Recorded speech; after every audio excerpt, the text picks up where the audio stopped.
Voilà, donc bonjour. C'est vrai que ce n'est pas la première fois que je viens là. J'étais déjà là à une cérémonie de baptême et j'ai été bien encouragé de voir tous ces jeunes qui sont fait baptiser, je crois, il y a 1 an. Et je me réjouis d'être là ce matin avec vous pour louer le Seigneur et pour remercier Dieu pour cette semaine qu'il nous a offerte. Donc, je suis Serge Oulaï, je suis pasteur à l'église de Créteil, dans le 94. Je suis accessoirement pasteur à l'église d'Evry aussi, dans le 91. Voilà. Je suis marié à Caroline, on a 3 garçons, ils sont tous à l'église de Créteil ce matin. Et moi, je suis avec vous ce matin.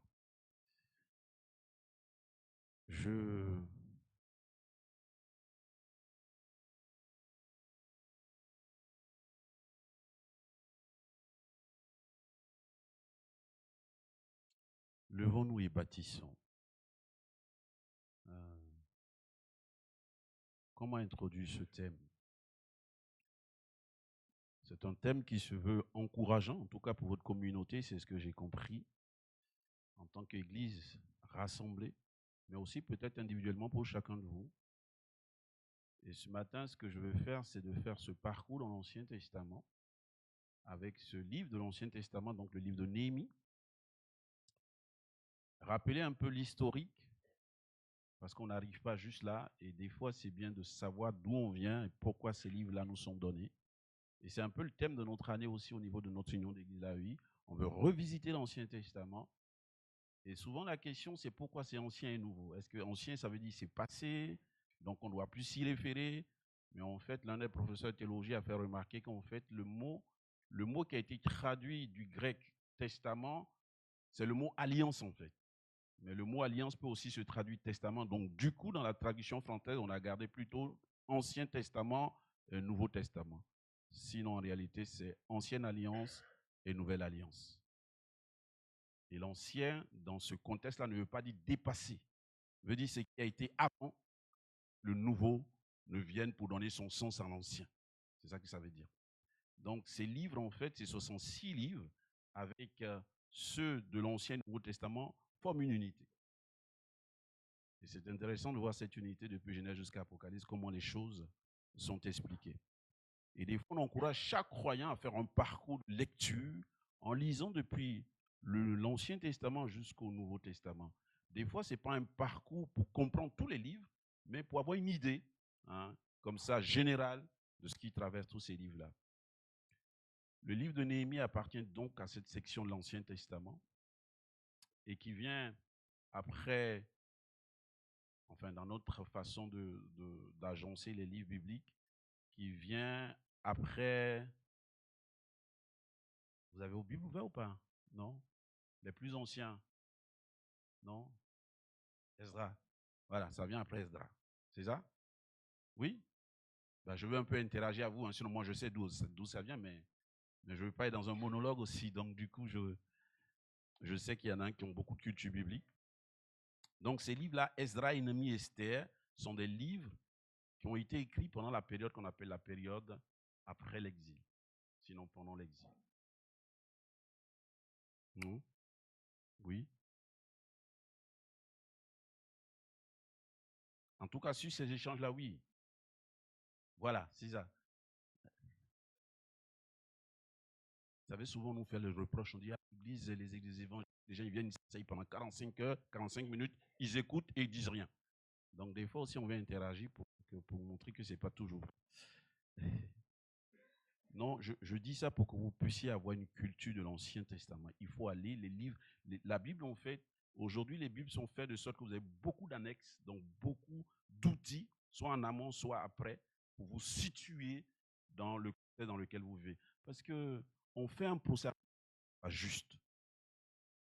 Et si nous ne prenons pas le soin d'être sages dans la façon dont nous-mêmes nous cultivons notre foi, on va donner raison aux gens. Donc, tous ces outils qui nous sont donnés pour que nous approprions le livre qui font notre foi, il faut aller les lire, il faut aller vous cultiver pour que vous ayez cette culture, pour ne pas soyez toujours au dépourvu quand quelqu'un dit quelque chose. C'est pour ça que je fais cette petite parenthèse. Néhémie fait partie de ceux qui ont été déportés. Vous savez que le peuple d'Israël a vécu 2 déportations. Après le ministère, sinon la royauté de Salomon, le royaume a été divisé en deux.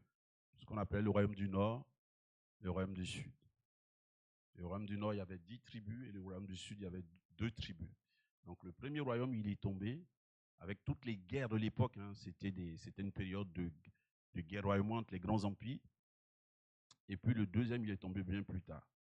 Et ceux qui ont été vaincus, donc le royaume de Juda, ont été déportés à Babylone. C'était l'un des grands empires de l'époque, l'empire perse. Et donc Néhémie, semble-t-il, fait partie, non pas de ceux qui ont été déportés, mais peut-être de la deuxième, troisième génération. Donc il est né en déportation. Il n'a pas connu la déportation, mais il est né en déportation. Donc il est né à Babylone, mais d'origine du peuple juif déporté. Et c'est vrai qu'il a grandi avec l'histoire qu'on lui a racontée. Qui est son peuple? D'où ils sont partis? Où ils vivaient? Le territoire dans lequel ils ont connu ce grand Dieu, le Dieu créateur du ciel et de la terre. Mais lui, il n'a pas connu cette époque glorieuse, puisqu'il est né en ce moment-là. Quand il est né, le peuple n'existait plus. Et lui, il est un exilé. Mais il a eu ce privilège, je pense, en tout cas, on cherche à comprendre, puisqu'il apparaît comme un anonyme. On cherche à remonter tous ses ascendants. On a juste le nom de son père. Néhémie, fils d'Akalia. Donc les experts cherchent à remonter, on sait, on peut situer à peu près d'où il vient. Mais l'idée ici, c'est que c'est quand même un anonyme avec qui Dieu va faire quelque chose d'extraordinaire. Dieu va faire quelque chose d'extraordinaire. Il arrive, de par son parcours, à accéder à une fonction qui est quand même une fonction spéciale. C'est-à-dire, c'est un échanson. Les chansons, c'est ceux qui servent aux tables des grands rois, donc des empereurs qui leur servent du vin et des boissons. Mais ce n'est pas juste un serveur de vin, de boisson, c'est un court-circuit aussi. C'est-à-dire que c'est la personne, s'il y a un poison dans la boisson du roi, qui va la boire avant lui, et du coup, voilà. Donc, c'est gentil de me mettre dans ce métier-là, mais comme on dit, chaque métier a son risque, et celui-là, le risque, voilà. Mais il fallait que le roi y mette quelqu'un en qui il a confiance, justement, pour éviter ce genre de choses. Donc, on voit que quand même, dans son parcours d'exilé, il a dû avoir un parcours intéressant pour qu'il soit à ce poste, alors qu'on connaissait ses origines. Et pendant cette période de sa vie, il est toujours, en tout cas c'est le texte qui nous le montre, il prend des nouvelles du pays d'où viennent ses parents. Et régulièrement, il demande comment ils vont, puisqu'il y a eu déjà une première partie du peuple qui est retournée à Jérusalem. Donc, ils sont retournés avec Esdras, Zorobabel, ça c'est le livre d'Esdras qui le raconte. Et une des fois où il a des nouvelles, et c'est là que ce livre commence, on dit que ce sont les mémoires de Néhémie. Le livre commence avec les dernières nouvelles qui vont vraiment le toucher, qui vont vraiment l'attrister. Et c'est de là que nous allons regarder pourquoi dans cette dévastation, il y a ce thème « Lèvons-nous et bâtissons ».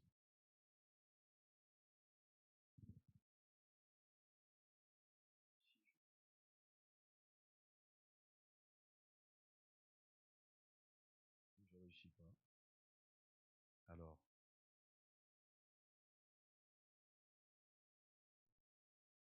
donc, c'est toujours le moment où la technique, voilà, très bien, merci. Je voulais que nous lisions tout ce texte de Néhémie, chapitre 1, et qui va nous aider à comprendre pourquoi nous sommes là ce matin. Il semble que nous sommes aussi dans une civilisation qui est en train de perdre la culture de la lecture. Donc, quand les gens voient de longs textes comme ça dans une prédication, ils disent « Oula, on va lire tout ça ». Oui, on va lire tout ça.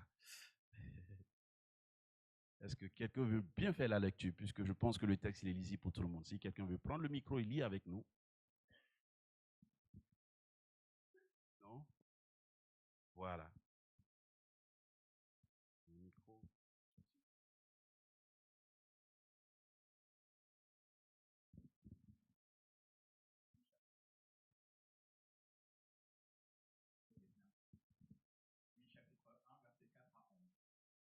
Parole de Néhémie, fils de Hakalia. Au mois de Kislev, la 20e année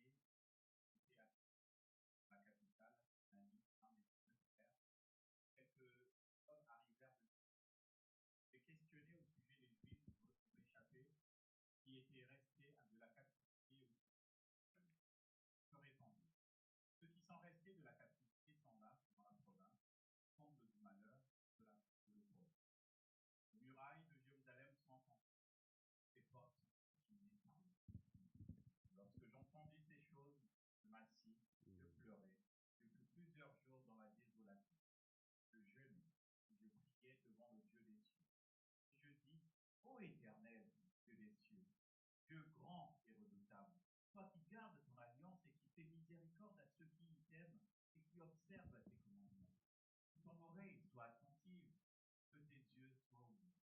Écoute la prière de ton serviteur qui s'adresse en ce moment, je bénis. Que tes serviteurs, les enfants d'Israël, confessant les péchés des enfants d'Israël, nos péchés, car moi, raison de mon père, nous avons péché. Nous avons offensé, et nous n'avons point observé les commandements, les lois et les ordonnances prescrites à Moïse, serviteur. Souviens-toi de cette parole que tu donnas Souviens-toi de cette parole qui donna ordre à Moïse, serviteur de prononcer. Lorsque vous pécherez, vous vous disperserez parmi les peuples. Et si vous revenez à moi, si vous observez mes commandements et les mettez en pratique, alors, quand vous seriez écoutés à l'extrémité du ciel, de là je vous rassemblerai. Je vous ramènerai dans le lieu que j'ai choisi, du Père. Ce sont tes serviteurs et ton peuple que tu as rachetés par ta grande puissance, par ta main forte. Ah Seigneur, que ton oreille soit attentive à la prière de ton serviteur et à la prière de tes serviteurs qui te craignent. Donne aujourd'hui du succès à ton serviteur et lui fais grâce pour cette œuvre. Alors, chanson. Merci. Nous allons faire un arrêt pour savoir de quel peuple on parle. Le peuple de Dieu, celui qui est appelé le peuple de l'Alliance. Lorsque nous lisons le livre de Genèse, en tout cas, nous les croyants, nous les évangéliques, on croit que c'est un livre qui nous dit les origines de notre monde, de notre humanité. Dieu créa l'être humain bon. Hein, même pas bon, puisque le texte dit que Dieu trouva qu'il était très bon. Hein. Sur les 6 fois où il y a l'occurrence Dieu dit que c'était bon, la 6e fois avec l'être humain, le terme c'est Dieu trouva que c'était très bon, puisque nous avons été créés à l'image de Dieu, pas les autres créations. Donc chapitre 1, tout va bien. Voilà, l'être humain est dans ce jardin qu'on appelle Éden, tout va bien. Et puis le chapitre 3, fameux chapitre qui va nous faire entrer, en tout cas notre humanité, dans une déchéance dont nous sommes les victimes collatérales jusqu'aujourd'hui. Parce que ce péché originel va avoir des conséquences cosmiques.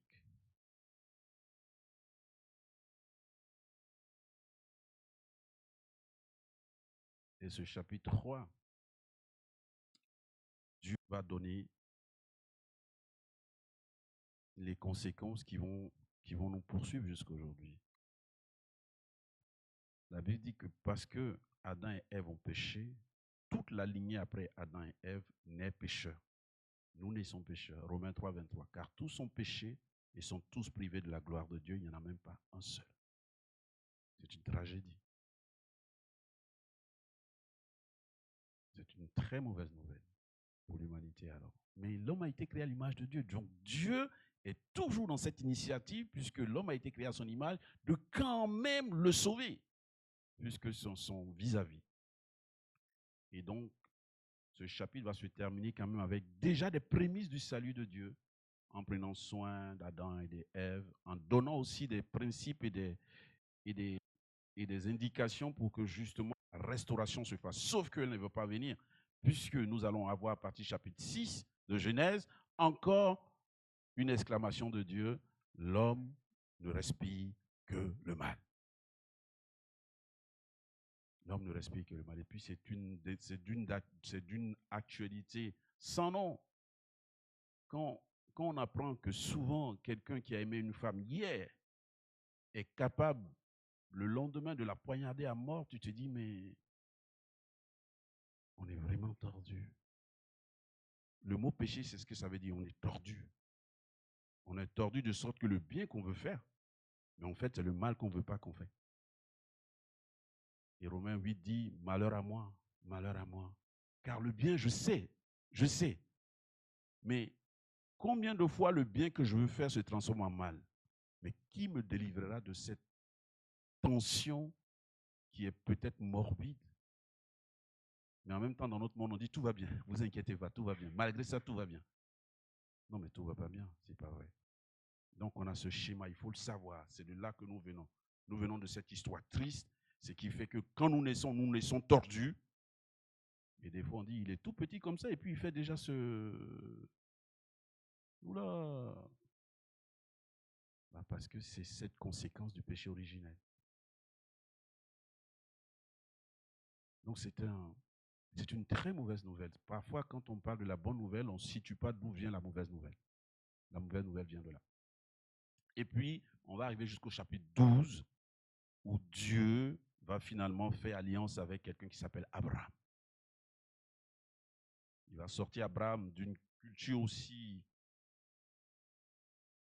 Voilà. Il va dire, je vais faire quelque chose de nouveau avec toi. Genèse 12, verset 3, il dit, tu iras vers un chemin que je te montrerai, vers un pays que je t'indiquerai, parce que de toi, je vais bénir non seulement ta descendance, mais je bénirai toutes les nations de la terre seront bénies au travers de toi. Dieu va faire cette promesse à Abraham. C'est pour ça qu'Abraham va être appelé le père de la foi. C'est pour ça que l'apôtre Paul va dire qu'en fait, en réalité, le salut n'est pas un salut par filiation d'abord, c'est-à-dire on ne naît pas de quelqu'un qui est sauvé, donc parce qu'il lui est sauvé, on est sauvé. On ne naît pas d'un peuple soi-disant élu, donc parce que je suis né de ce peuple. Non, le salut vient de la foi, parce qu'Abraham est sorti d'un pays qui ne connaissait pas Dieu. Et Dieu a fait alliance avec lui. Et c'est par la foi d'Abraham, parce que la Bible dit qu'à cause du fait qu'Abraham a eu confiance en Dieu, Dieu le prit pour juste. Il partit vers un pays qu'il ne connaissait pas. Il n'y avait pas de GPS. Dieu lui dit, tu écoutes ma voix, je te dirige. Entre la promesse que Dieu lui a faite, il avait 75 ans. Quand la promesse est réalisée, il avait 100 ans.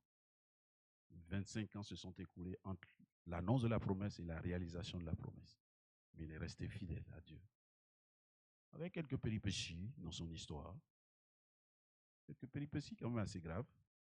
Mais à chaque fois, il a renouvelé son alliance avec Dieu et Dieu lui a dit, c'est pas ce que je t'ai dit, ce que je te dis va s'accomplir. Garde la foi.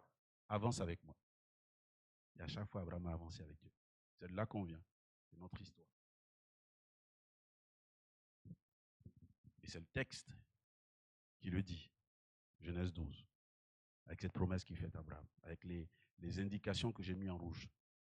Il sera une bénédiction. Et toutes les nations de la terre seront bénies en toi. Donc on voit là que des fois on parle du peuple élu, mais le peuple élu dont on parle, on va en parler un peu là, il vient bien longtemps. Il vient vers la fin du livre de Genèse, n'est-ce pas?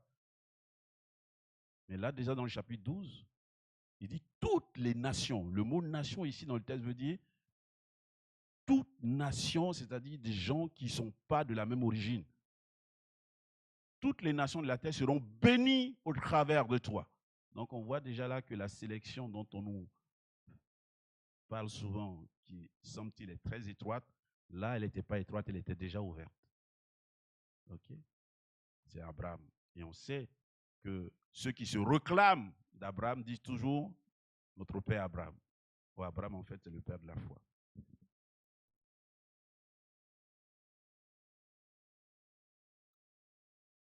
L'appel d'Abraham avait 3 buts.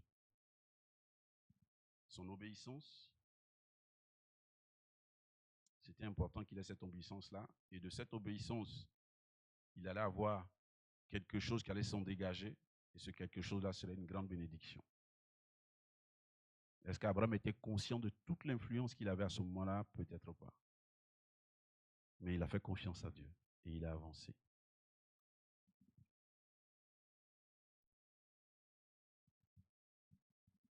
L'histoire de notre humanité est marquée par ce personnage, puisque c'est lui seul, à ce moment de l'histoire de Dieu, c'est ce qu'on appelle le grand plan de Dieu, Dieu lui a confié cette grande responsabilité. Pour qu'au travers de son obéissance, parce que Dieu s'il est choisi, un peuple soit formé, un peuple qui serait à son tour une bénédiction pour les autres peuples. Et Abraham a été fidèle parce que sa foi, même quand elle a défailli, il s'est ressaisi. Et nous tirons là une leçon. Notre foi n'est pas toujours une ligne droite. Elle peut avoir des moments de faiblesse, des moments de doute. Mais l'idée ici, c'est de nous rappeler toujours qui nous a appelés, avec qui nous marchons. Qui est ce Dieu-là? Lui, il ne change jamais. Il est fidèle, il est solide. On peut lui faire confiance. Et lui, il sait qui on est aussi. Donc du coup, ça ne l'embête pas. Il dit, vous êtes poussière, je sais qui vous êtes. C'est pour ça, des fois, il ne faut pas être trop dur avec soi-même. Parce que Dieu lui-même, il n'est pas trop dur avec nous. Parce qu'il sait d'où on vient, il sait qui on est. Et ça permet à la fois d'avancer, même avec ses balbutiements. Et si vous voyez l'histoire d'Abraham, pendant 25 ans, il a beaucoup balbutié. Mais la Bible dit qu'il est le père de la foi. C'est incroyable, il est le père de la foi. On aurait cru que son parcours allait être lisse, sans aucune erreur, et pourtant il en a fait de belles. Il est resté fidèle à Dieu. Ce n'est pas un encouragement à dire, ah, comme Abraham a fait ça, moi aussi je vais avoir des faiblesses et tout ça. Vous savez, les faiblesses, ça laisse des traces. Quelqu'un qui avait 75 ans, il a dit, si j'avais été sage, j'allais m'éviter beaucoup de choses que je subis aujourd'hui. J'ai dit que j'allais donner libre cours à ma vie, mais j'ai eu tort en fait. Parce que tout ce à quoi j'ai donné libre cours, j'en ai quelques conséquences aujourd'hui, même si je suis dans la foi. Vous comprenez ce que je veux dire? Là, je résume un peu. Ce peuple spécifique qu'on appelle Israël, je vous encourage vraiment à vous cultiver sur le peuple d'Israël. Parce que des fois, il y a beaucoup d'amalgames et il y a beaucoup de choses que les gens disent qui ne sont pas du texte biblique. À chaque fois que nous parlons d'Israël, en tout cas, nous voulons préciser l'Israël dont parle l'Ancien Testament. C'est de cet Israël-là dont il s'agit. Pour être plus précis, c'est celui-là qu'on appelle le peuple de l'Ancien Testament. Et Dieu, dans cette alliance qu'il a fait avec eux, il a dit, vous serez un royaume de prêtres. En fait, le prêtre, c'est celui qui devait être devant les hommes pour présenter qui est Dieu. C'est ça le prêtre. Et il dit, ce n'est pas une personne, c'est vous le peuple, vous serez un royaume de prêtres. Donc ce royaume-là, ce peuple, vous allez être là, devant les autres peuples, pour que les autres peuples sachent que je suis Dieu et que je vais avoir toujours du lien avec les autres peuples. C'était ça la première mission. C'est ça le royaume de prêtres. Un peuple qui ferait le lien entre Dieu et les autres peuples. Et ensuite, il dit, vous serez une nation sainte. C'est-à-dire une nation qui va marcher avec les principes, avec les commandements, avec les lois que je vous ai données, parce que c'est comme ça que je veux que les hommes, où qu'ils soient, qui qu'ils soient, marchent avec moi. Mais j'ai besoin d'une pédagogie. Ma pédagogie, c'est vous, sur cette période de l'histoire. Il se trouve que ce peuple, cette pédagogie a échoué. Pas Dieu, mais le peuple a échoué. Et c'est la prière de Néhémie. Hein, je l'ai reprise là. C'est ce que Néhémie dit dans sa prière.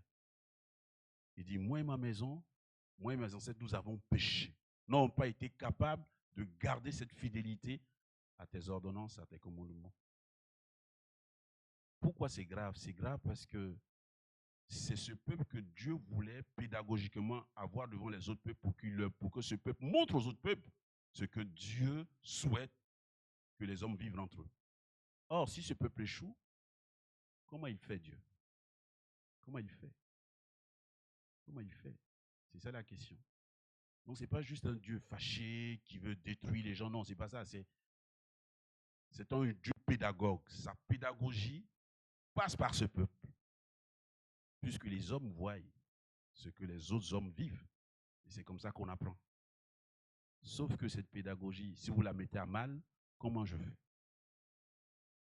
Et c'est pour cela que malheureusement, dans cette prière, il dit, tu as aussi dit que si nous n'étions pas obéissants, malheureusement, nous en subirons les conséquences.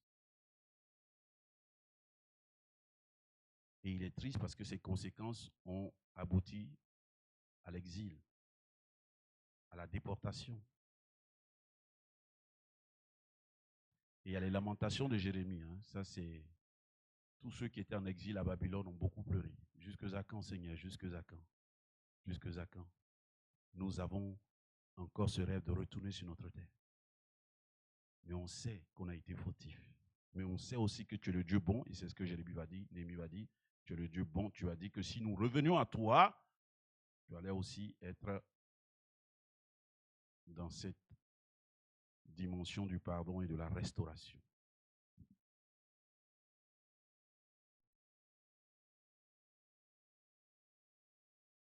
Ça, je l'ai dit.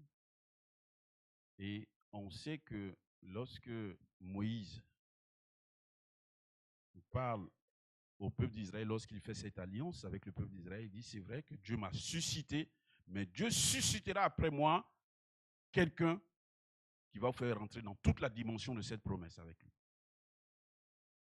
Et l'apôtre Paul va le dire dans l'Épître aux Galates, il va dire, ce quelqu'un-là, en fait, c'était Jésus, le Messie attendu.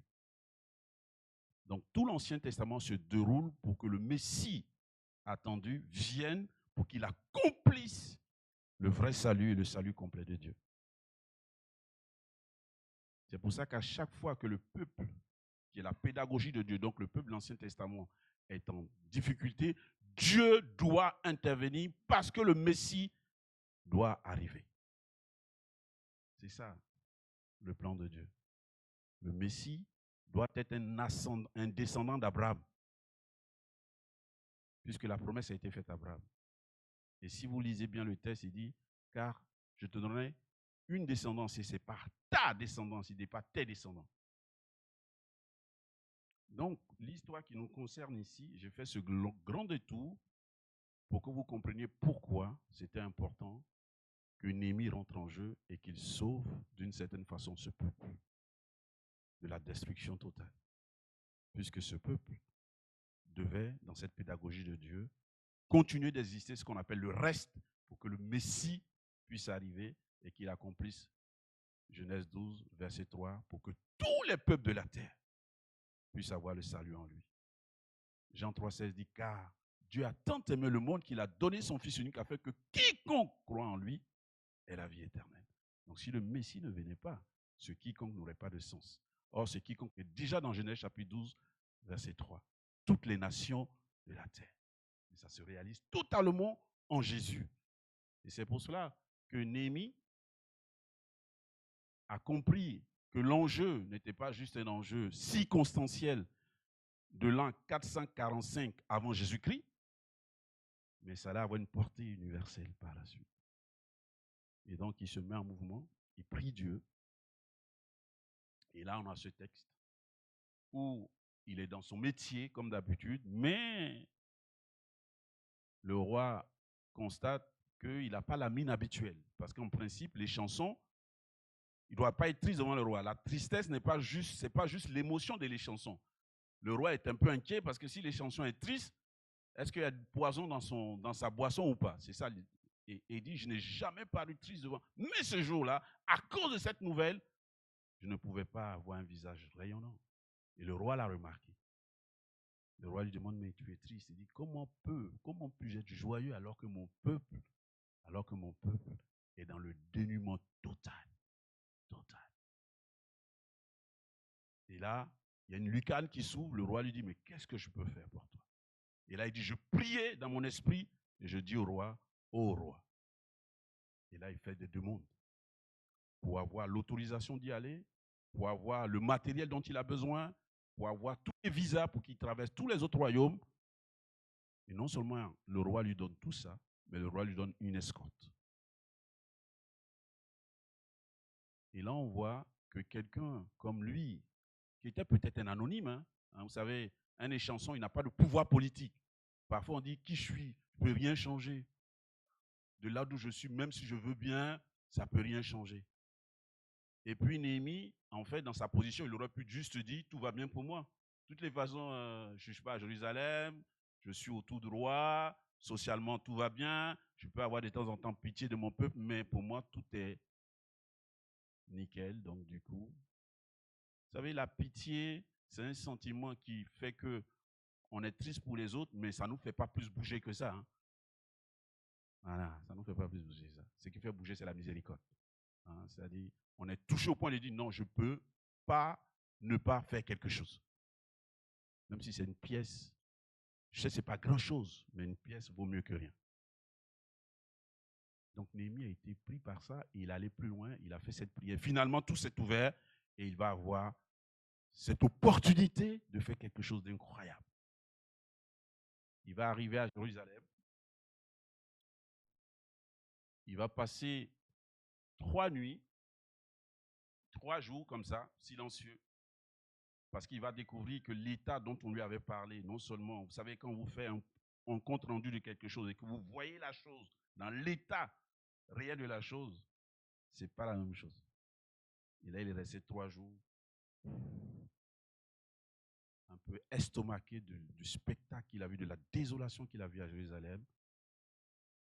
Il s'est baladé toute la nuit pour voir l'ampleur des dégâts de la muraille. Et puis ensuite, devant les autorités de la ville, il a eu cet échange.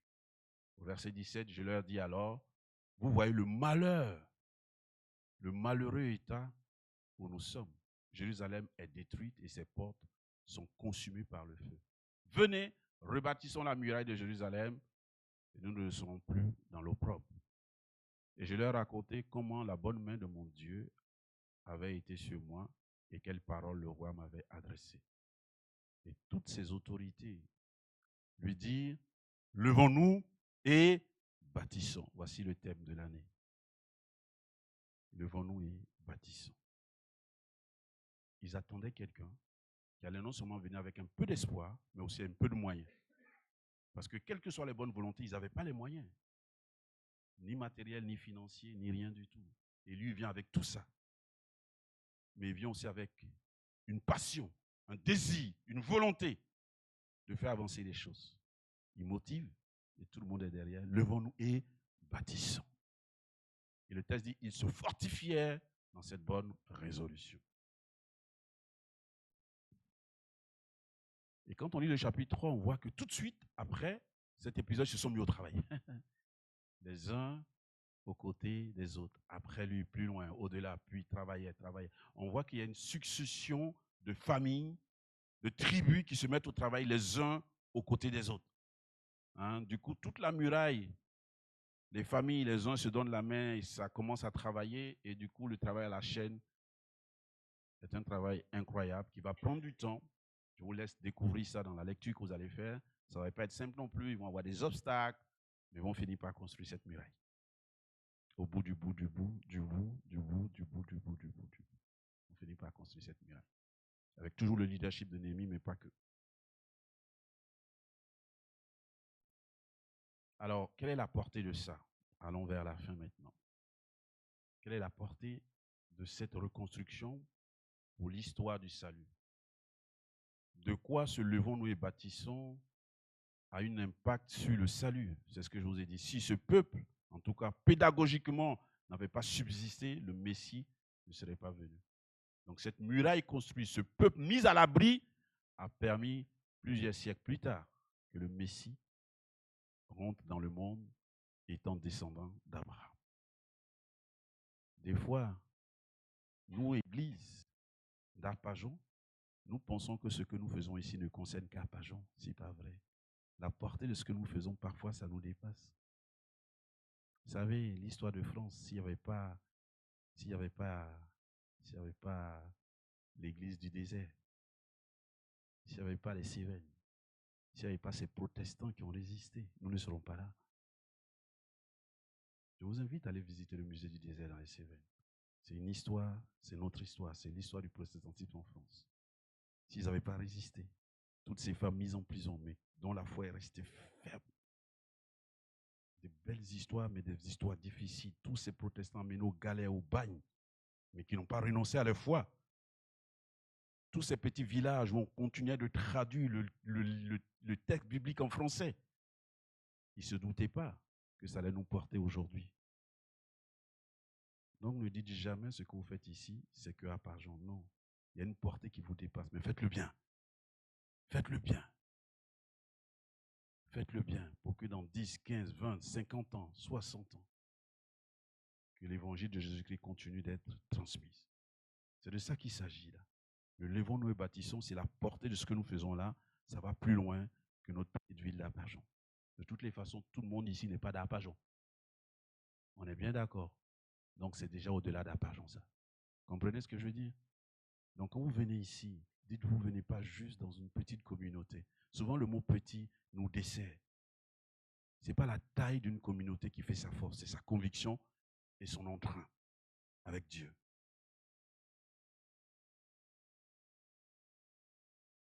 Je passe.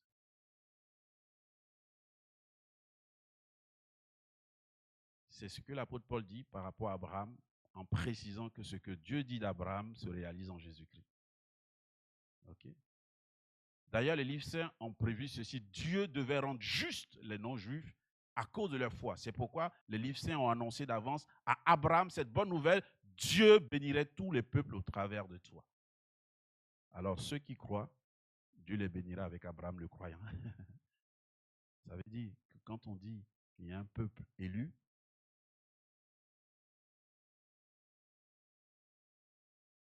le peuple élu, c'est l'Église. L'Église, c'est les Juifs croyants de l'Ancien Testament et tous les non-Juifs croyants de l'Ancien Testament. Vous savez qu'il y a des non-Juifs croyants de l'Ancien Testament. Hein? Il y en a un bon paquet, il faut les compter. Il y a une même qui est ascendante de Jésus qui s'appelle Rahab. Elle était de Jéricho. Il y a une autre aussi, elle s'appelle Ruth. Elle n'était pas juive. Elle est ascendante de Jésus. Elle fait partie des héroïnes de la foi. Tous les croyants de l'Ancien Testament n'étaient pas juifs. Parce que la promesse était aussi pour nous. C'est pour ça qu'il faut avoir une culture biblique très pointue, sinon parfois on fait des raccourcis qui ne nous aident pas beaucoup.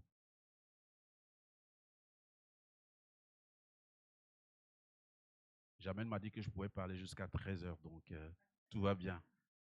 Non, je suis vers la fin. Ce texte, il est important. Ce texte nous montre que vous qui êtes là ce matin, lisez ce texte, il est pour vous. En lui, bien avant de poser les fondations du monde, il nous avait choisis. L'apôtre Paul dit ça à des gens qui ne sont pas juifs. Ils s'appellent des Éphésiens. Les Éphésiens, ils ne sont pas de culture juive, hein. C'est des gréco machin truc. Hein. Enfin, machin truc. Désolé, je m'excuse. Je ne dois pas expliquer sortir des expressions comme ça. Mais c'est des Éphésiens. Les Éphésiens, ce n'est pas des juifs. Ils sont d'un monde païen. Ils sont même d'une culture idolâtre. C'est de chez eux que viennent les panthéons. Donc, tous les dieux, ils ont tous les dieux. Comme un peu chez moi aussi, on a tous les dieux. Hein. On est des animistes. On croit que dans chaque chose qui vit, il y a un Dieu. Ce qui est vrai. Mais ce n'est pas dans chaque chose. Dans tout ce qui vit, Dieu est créateur. Mais il leur dit, vous les Éphésiens, bien avant que Dieu n'ait décidé de fonder son monde, il vous connaissait. C'est-à-dire, bien avant qu'il ne choisisse le peuple d'Israël comme sa pédagogie, il vous connaissait. Vous étiez déjà choisis. Vous les Français, vous étiez déjà choisis. Ça va plus loin que notre petite conception du peuple élu. Bien avant que Dieu ne fonde le monde, il nous avait choisis. Après, il y a beaucoup de discussions, prédestination, pas prédestination, c'est pas le... Invitez-moi une autre fois, on fera ce débat-là. Mais l'idée, c'est que qui que tu sois, quelle que soit ta culture, quel que soit le peuple d'où tu viens, tu étais déjà dans le plan de Dieu. C'est ça que ça veut dire. Donc, dans la tête de Dieu, non. On ne peut pas dire ça.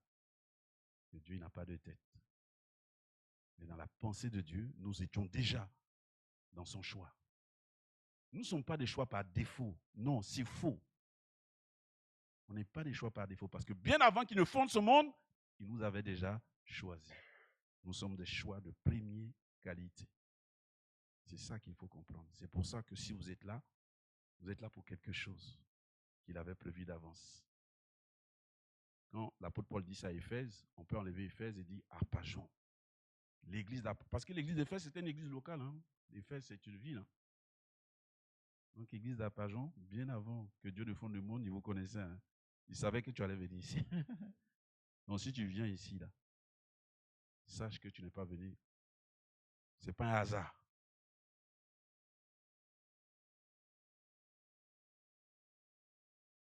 Je ne vais pas faire de la psychologie à deux balles, il ne s'agit pas de ça. Mais il s'agit d'une vérité théologique. L'Église est dans le plan merveilleux de Jésus-Christ, chapitre 2 de l'Épître aux Éphésiens. Maintenant donc, levons-nous et bâtissons. Je prie que Dieu vous aide à bâtir une communauté belle.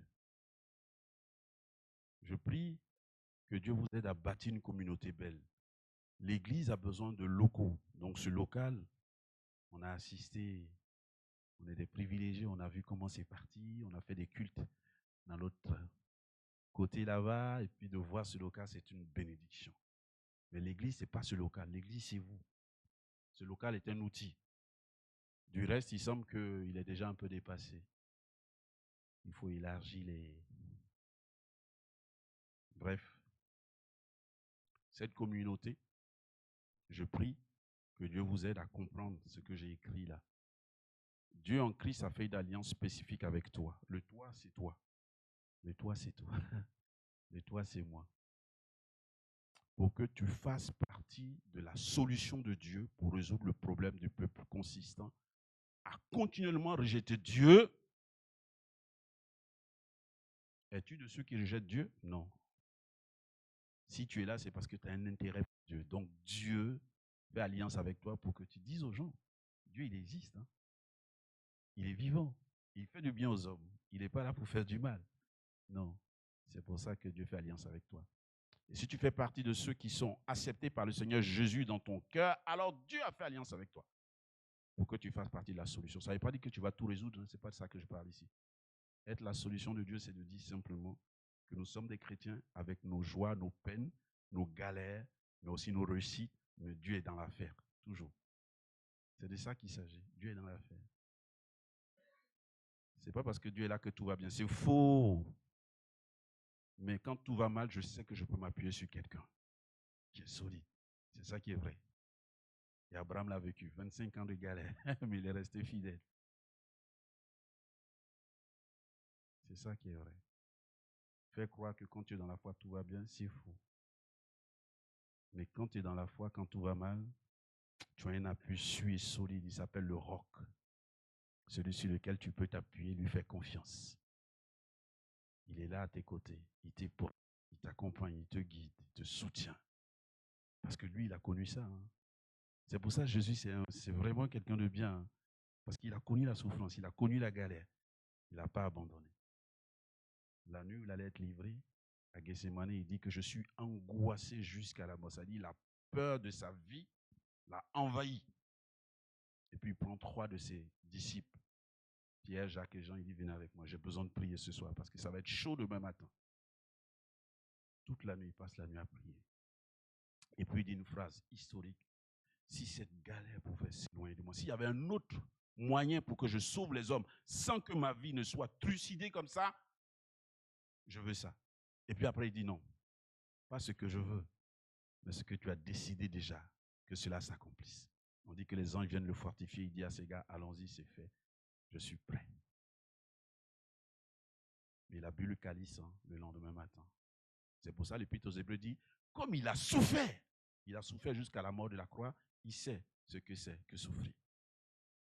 Et donc quand on souffre, il peut nous épauler parce que lui, il sait ce que c'est. C'est de ce Dieu-là dont nous parlons. Il est dans la barque avec toi. Quand elle tombe, c'est vrai qu'il dort, mais il sait que tu es en danger. Il ne va pas te laisser dans ce danger-là. Amen. Ça, je passe. Ah non, ça, je passe pas. Ça, c'est bien. On va finir sur ça. Et les autres choses, ceux qui restent l'après-midi, on va en parler. Ce que je souhaite, la prière que je fais là maintenant, c'est que votre communauté, celle d'Arpajon, soit une communauté qui agrémente l'évangile. Quand on vient ici, les chants, c'est bien. Souvent, maintenant, je suis un peu vieux. Hein, 50 ans passés, c'est un peu vieux. Il y a des chants que je chante en murmurant. Parce que quand même, les paroles sont trop fortes. Je te donne mon cœur. C'est une grande proclamation. Hein? Je te donne tout. T'es sûr? T'es prêt? T'es prêt? Maintenant, quand il y a des petites histoires, il dit pardon, tu dis je ne peux pas pardonner parce que là, j'ai trop mal. Tu as donné tout, tu ne pardonnes pas, pourquoi? Voilà. On n'est pas conséquent. Ça ne veut pas dire qu'il ne faut pas chanter. Hein. Groupe de louanges, c'est bien. Hein. Mais ça veut dire le chant est là pour nous faire réfléchir. Et quand je dis je donne tout, c'est que je sais que ce qu'il dit est vrai. Ce qu'il dit est bien. Même si parfois c'est Dieu. Mais je veux lui faire confiance. C'est ça. Okay? Et je prie que votre communauté soit une communauté où l'évangile est prêché dans sa vérité. Pas du saupoudrage, non. C'est ça qu'on dit, non? Saupoudrage. Hein? Bon, vous avez compris l'idée. Que vos réunions soient des réunions qui proclament la bonne nouvelle. On n'est pas là pour berner les gens. Ça ne sert à rien de berner les gens parce que les gens, c'est des adultes de toutes les façons. Mais la vérité, quand elle est dite, elle fait du bien. Voilà. Quand il y a des choses à dénoncer, on dénonce. Ah bah, c'est comme ça. Un bon ami, c'est celui qui va te dire, hé, là, tu fais quelque chose qui n'est pas bien. Mais un ami qui te dit toujours, tout est bien, même quand toi tu sais que c'est mal, tu dis, oula! Tu dis, ça, cette fois-ci, moi-même, je savais que c'était mal, mais là, tu ne m'as pas beaucoup aidé du tout. Bref.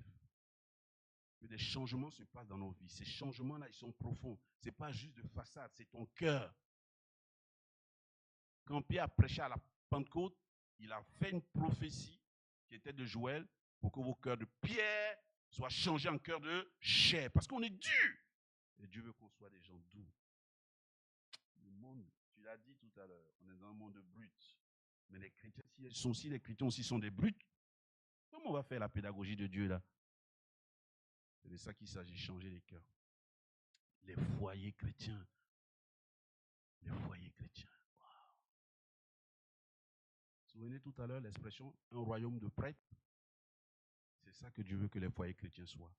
Qu'il soit un lien entre lui et les autres foyers. Mais si nous démissionnons, si nous sommes toujours en galère en tant que couple chrétien, les autres là, ils disent de toutes les façons, votre affaire là, ça ne marche pas. Parce que ceux-mêmes qui défendent ça, ils sont en galère. Donc dis ça là, c'est bien, mais on voit que vous-même là, vous vous en sortez pas. Donc merci. Votre conscience, on n'en veut pas. Donc on doit demander la grâce de Dieu. Qu'ici, que Dieu vous donne la grâce, que vos foyers soient accompagnés. Pour qu'ils soient solides et que s'il y a même des difficultés, que vous puissiez lui faire confiance. Pour qu'il vous restaure et vous renouvelle. Je parle avec beaucoup d'humilité, avec beaucoup d'humilité, avec beaucoup d'humilité. Je parle avec beaucoup de respect.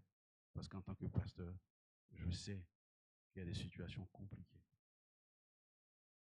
pour lesquelles je me réserve des fois de prononcer quelque chose parce que je ne suis pas dans la situation. Et c'est des êtres humains on parle, c'est des relations humaines. Mais je l'ai dit tout à l'heure, nous devons dire la parole de Dieu. C'est ce que Dieu dit qui est vrai. Il dit qu'il peut nous y aider. Donc soyons sages. Nous avons besoin de lui. Soyons sages. Enfin, nos églises doivent participer pleinement à multiplier les églises. Continuer à travailler, soutenir. OK? Et puis, levons-nous, parce que Dieu a besoin de nous dans cette France. Si nous ne levons pas, personne ne le fait là. Si Arpajon ne se lève pas, si Évry ne se lève pas, si Corbeil ne se lève pas, si Créteil ne se lève pas, où est-ce que ça veut dire? S'il y a cet effet de domino. Or, si nous levons, ça encourage d'autres. Je peux vous dire que dans la rue, on a encouragé parce qu'on sait qu'Arpajon est debout et ça nous fait du bien parce qu'on sait qu'ils sont en train d'implanter à Étampes. On dit Alléluia, gloire à Dieu. Et ça nous rend fiers parce qu'il y a ce travail qu'il fait. Parce que ceux de là-bas aussi ont besoin d'une église, n'est-ce pas? Et c'est de ce travail de s'agir. Levons-nous et bâtissons. Bâtissons nos vies sur le Christ et bâtissons cette communauté sur la parole de Dieu. J'ai été long, je m'en excuse, mais ce n'est pas tous les jours que je suis ici. Donc, vous pouvez m'excuser pour ces quelques minutes de plus, mais je voulais communiquer avec vous de cette façon-là, un peu de culture biblique parce qu'on nous agresse de partout. Donc, c'est bien que nous soyons solides dans notre culture biblique et puis aborder ce thème sous l'angle que je viens d'aborder avec vous. Que Dieu nous bénisse ensemble. Amen.